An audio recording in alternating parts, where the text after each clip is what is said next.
Okay, so I'm cutting the bird's mouth in all of my rafters, and I'm only cutting a very shallow one. Here's just a little test cut right here. And the reason being is I have a lot of projection on that, and I don't want to weaken the timber. So it's only 1.5 inch bird's mouth, which is plenty in my opinion, as I'm using a GRK screw. Okay, so I'm not going to do the conventional 3.5 because it's going to weaken that too much. And there's almost 2 feet, and I don't want that to be weak. So I've got a backup fence. I've got this set up. I'm going to make a cut here into the bird's mouth.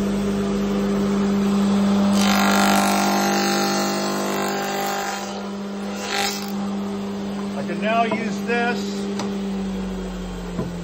for every rafter, and I'm all set. I'm using the end, an end stop, so it should be perfect. Thanks for watching. Okay, so there's our bird's mouth. So now, you know, the purlin is not set. So what we'll do is we'll use, I'll mock this one here, right? We'll set that on, and now I can drag my purlin into the right location. That's sitting perfectly. There we go. So that leaves a lot. You can see how far I'm sticking out, so I didn't want a heavy bird's mouth on that. Plus I want my wire to run in behind here. So I'm going to trench in this and run wires that'll run along the top here so that I can have lighting that's nobody sees the wiring. So I'm pretty happy. I'm going to cut all my bird's mouths, set my purlin, and hopefully get all these rafters installed today. Thanks for watching. Okay, so that's the extent of the purlin. And I actually measured from the sharp point to here, and the whole thing's within 3/16. I haven't pulled a line, but I did pull a line on the buildings here, and Nick's building's pretty whacked out. So I think I'm fairly straight, and that's adequate enough for me. I've also sanded the, sanded out the scarf joints. And they'll be reinforced with just, I think, fasteners from the top side. I don't want to see anything visual. And that's type 3 waterproof glue. Good long structure here. And so that should just disappear. I'm going to leave, you know, there's just witnesses of just a little bit of a joint. We want to see that, at least show future people that, hey, it's all right to have, you know, maybe you could stick, well, I guess I can't even stick my fingernail in there, but we can be a little out, right? And that's perfectly adequate. So I'll tip these up. I'll drop the front of my purlin into these locations and GRK screw them in place once I've shifted them this way in the proper location. Okay, so the other day I mentioned that I didn't get all the bolts in and I only snugged them, and that's because I want to get these square to the building before I attach them to the purling. And if they're snugged up tight to the building, it's hard to manipulate them, okay? So we want to lock the purlin. I'm locking the purlin with 2 number 10 5-inch front and back, and 1 6-inch GRK 5/16, I think, fairly heavy duty. That'll go in the center. I have to pay attention to where that is so I don't hit it with the other rafter, because the rafters are going to be fastened with GRKs.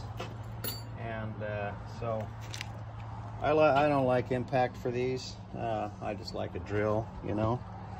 So these are pretty heavy duty.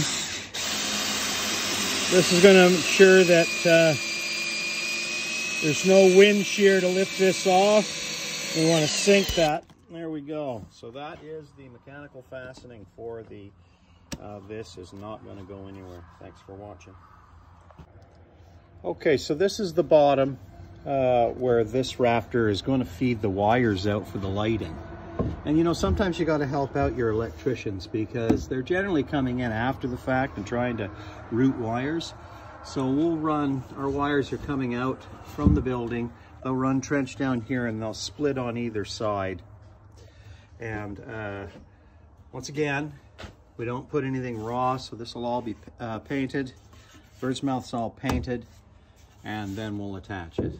But that's basically how I'm getting my wires out of the purlin so nobody sees them. It'll run across here and then come down at the locations. Anyway, I thought you'd like to see that. Okay, pretty productive day. What a lovely bit of weather. So I've got the one piece terminating into the building, so you can sort of see how it carries the intermediate and terminates the corner boards. I'll show you in another little video the detail on how the crown works. So the roof just comes and terminates into that window. I've got to just add a GRK, I think, at the bracketed areas, just for wind uplift, but I've got number 10 5-inch screws, 2 of them. So here's the wire channel to come down. We'll feed a factory light there, and we'll feed factory lights in front of the window, and that should light up the exterior side. So I'll have to set up some staging and do the gable end here so I can get around this corner with this roof. But we're very close. Let me show you that crown detail. Okay, so now we're looking at the underside of the rafter, and we're now we're not open rafters here, and so this I want as a crown detail, because all of these up here are all crown details, and there's a little bead that terminates onto the shingle siding. And so let me show you what all the fuss was about. Is that now terminates and the underside of that rafter, and it terminates into the corner board. Now is that friggin' gonna be lovely or what? And so there's a bead here. This is the roof, and that's the roof detail for the overside. I got to do this on the gable end on Nick's side, and should be a lot of fun. Hopefully I can get that done. But I got a road trip tomorrow picking up some machines for the grinding room. Thanks for watching.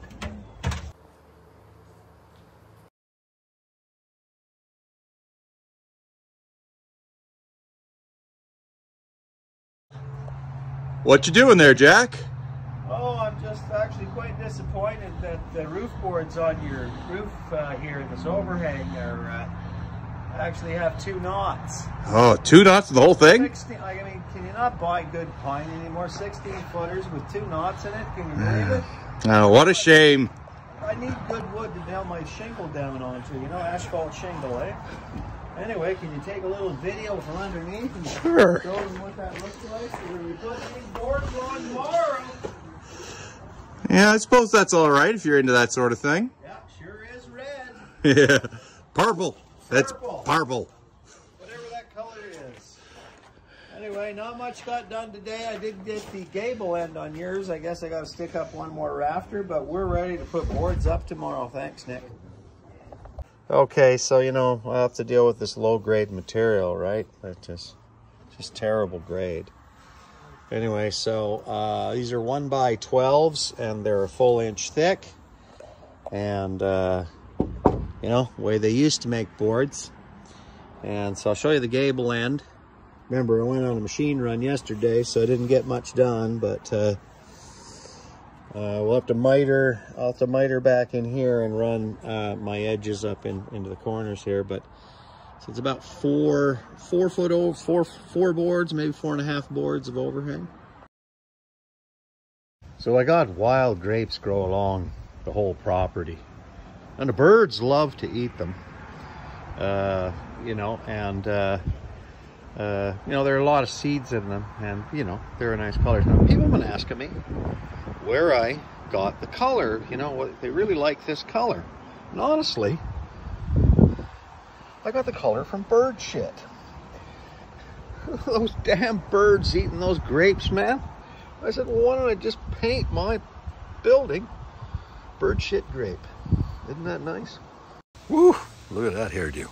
Anyway, thanks for all the comments on where I got my color for the, The building, the bird shit grape. I mean, what I love, it's a real earthy tone, it's got a bit of brown in it. And, can you get better earth tones than that? Well, I was kind of a little lazy today, and it is the holiday weekend here, and so didn't really get a lot done. And I was going to start to do the sheathing here, but there's calling for rain, and if I start maybe tomorrow afternoon, I'll probably have a chance covering it before it gets wet, and it is only primed on one surface, and so I don't want it to swell and open up big joints after I'm done. I did get the electrical tidied up though, coming in out to here, nailed down. There would be no access to do this sort of work, and that'll go through a little hole here to the light fixture there, and of course there's going to be one there, and there's going to be one down here. Now I did get my edging in, primed, mitered off, so that my first 1x12 will have to be cut in such fashion. That first edge will 2 16-footers or thereabouts. I'd like to spline them on this, but I'm not sure if I can. I think I can, no problem. If I can, I got a nice wide board here for, you know, putting a spline. Probably just a 22-degree angle spline, nothing fancy, and then it's just centers, right? But none of these are proper centers. These are spaced. Because we have 1-inch decking, I don't have to apply standards to my centers. In fact, I can go as wide as 30 inches when you're using 1-inch decking for roofing. So anyway, we've got the remainder. This is tidied up, all primed, right? Caulked in, screwed down. And so you can kind of see that that's pretty nicely done here. And geez, I'd like to get this roof on. It's taken me a while, but you know, no use rushing stuff, and then you have a nightmare trying to get stuff like this in, or trying to paint this after. All of these little things, you know, slow you down. You know, it's amazing how much finish work I've got on this building, and there isn't any shingle. So lastly, I'm thanking all the people that listened to my story that were, you know, wondering where the color for the building came from. And so the official name is Grey Poo Poo. You know, so a little bit of French there, you know. And that's, you know, if I had a little front pocket, I'd put a handkerchief in there and it would look real legitimate. Anyway, let's hope I can get a few days straight, which looks like from tomorrow afternoon, I can get that down. Boy, won't that be a milestone for me. All right, gonna finish this with a handsaw. I don't want to overcut on the visual side. Okay, so here's the joint for the end. And I always like to stick my finish nail in a drill. These are 3.5-inch finishers, and I drill and sink that. That's also waterproof glue. That is a nice little miter on the underside. Now, instead of doing a tongue and groove, I just did a groove and then a tongue. And that allowed me to just have one setup and have nothing on the front.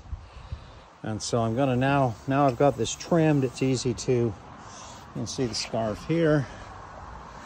In fact, I might have to, there it is. It's hard to see, right? A little wide at the bottom, so we got nice and tight. So I'm only going to span, I'm not going to have intermediate joints on the primaries. That'll help those mid ones be even stiffer. So we always want our joints on one of the timbers. Okay, just a little stronger, whatever. And we'll pull all of our joints tight, all right? And away we go. Boy, that's going to be just fantastic. Can't wait to see the underside. I'll show you by the end of the day. Shoved the screwdriver through the end of my finger. I mean, how many times has that happened, right? Must be dozens. Now, the older you get, you don't say, wow, I screwed my finger up. You go, oh man, it's going to bleed all over the work. God damn it, I can't hold screws anymore. You actually don't care about the body anymore. Ain't that funny? Anyway, right through the finger, this side, and smack the back side of the nail. Took 3 Band-Aids so I could keep working. That damn long screws and long drivers. Hate the damn things. Okay, I got one sunny day tomorrow. Gotta do the little transition piece right here. But the roof deck looks pretty good. Boy, imagine when they did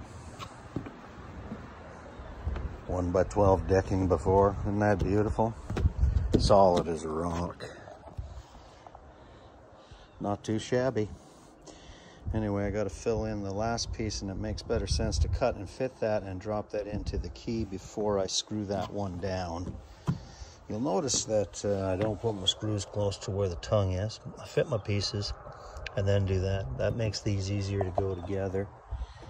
And so I forgot, I actually dressed these out to 1 1/8 so I could use 1-inch roofing screws, or roofing nails.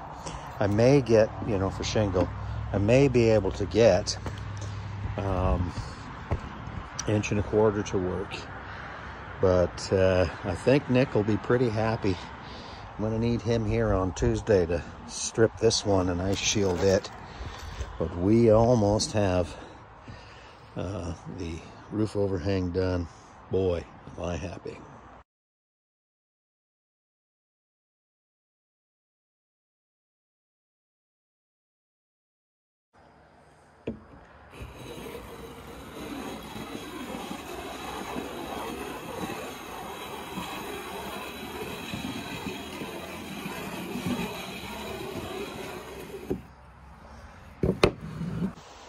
I'm pretty sure Nick's going to be happy that this is tied together finally. And I'm laying shield down. Nick's been very patient, and his roof has been leaking for a month. And, you know, some of his wood got wet and stuff like that. I think he'll find that it might have been worth it. We hope so. And this is a reminder, Mr. Verbre. We've got shingle to rip off tomorrow. I'll get her shielded up to here, and then we got to strip this roof and ice shield it. We're, believe it or not, going to be dry after that. A little bit of work maybe on the tower, getting the corners a little better, and some stuff on the side, but I think we'll be okay. Anyway, that is one extended roof, and I gotta tell you, she's solid. Not bad grade, a few knots. Underside looks fantastic. You know, I used as much as I could of the sap stain stuff, blue streak, perfect for this application. And you know, I am 1 1/8 thick on this roof deck, and so that allows me to nail the shingle down without seeing nails on the underside. So anyway, let's get her shielded. First detail, get that corner done. I just do that first and then lap on top, and then when I do the wall, I'll cover that again. That's just a pre-corner. I like that. Works good for me.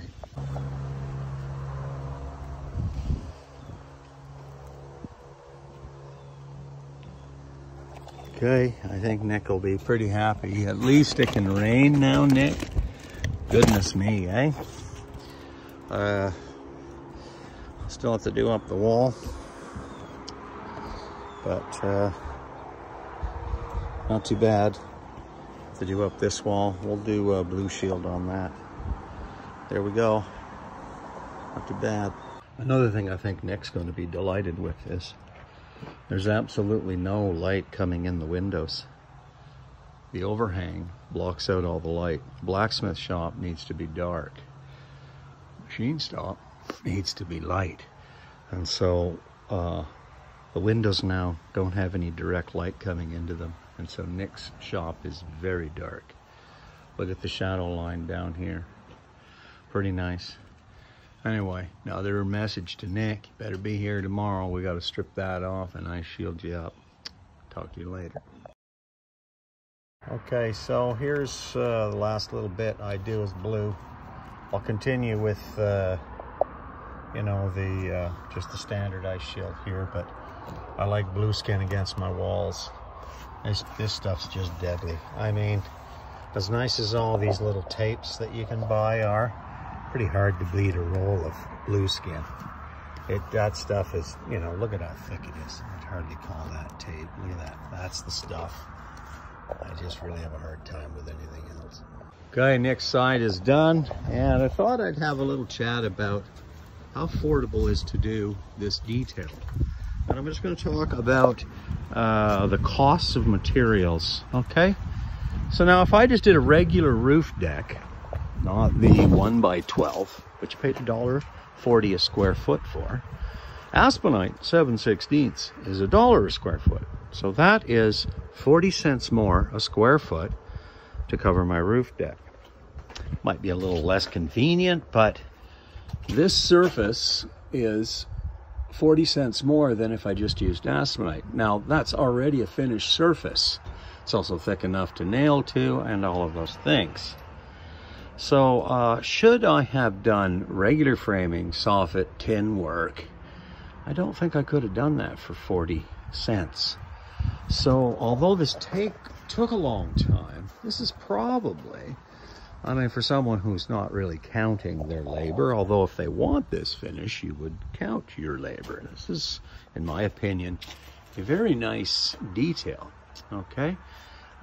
So that is my argument as to why that is actually more affordable. Now, it does slow down the installation of roofs, and we are also infatuated with getting a roof on that we're left with all of the details that come with that. A metal drip edge, aluminum soffit, that oil cans all over the place.